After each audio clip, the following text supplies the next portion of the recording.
देश के इतिहास का एक बहुत महत्वपूर्ण बजट निर्मला जी ने आज पार्लियामेंट में पेश किया है।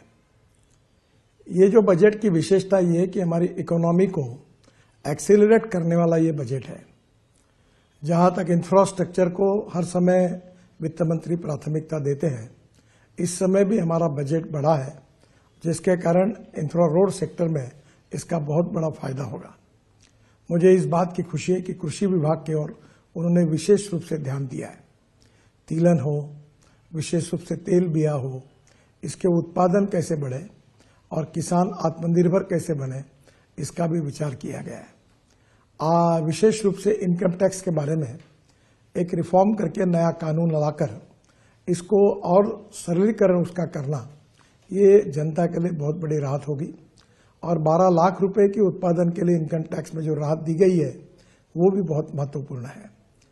विशेष रूप से मिडिल क्लास का विचार किया गया है और मध्यम वर्गीय, उसके साथ लोअर मिडिल क्लास और गांव गरीब मजदूर किसान, इसमें रोजगार कैसे निर्माण हो और सस्टेनेबल डेवलपमेंट कैसी हो, इसका विचार करते हुए इस बजट ने पब्लिक प्राइवेट इन्वेस्टमेंट को इनकरेज किया है।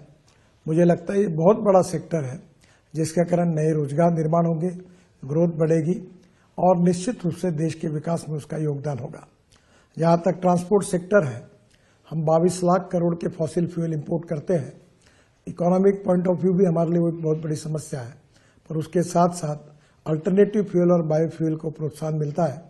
इसलिए विशेष रूप से लिथियम आयन बैटरी अब सस्ती होगी।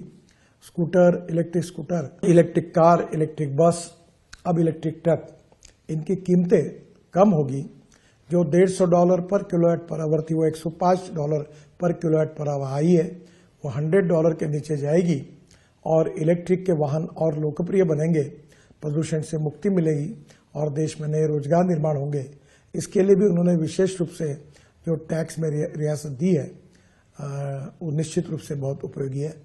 मैं निर्मला जी का बहुत अभिनंदन करता हूं और प्रधानमंत्री मोदी जी के नेतृत्व में आत्मनिर्भर भारत, $5 ट्रिलियन की इकोनॉमी और विश्व की हम तीसरी अर्थव्यवस्था बनने की प्रक्रिया में है, उसमें निश्चित रूप से हम कामयाब होंगे, ऐसा विश्वास व्यक्त करता हूं।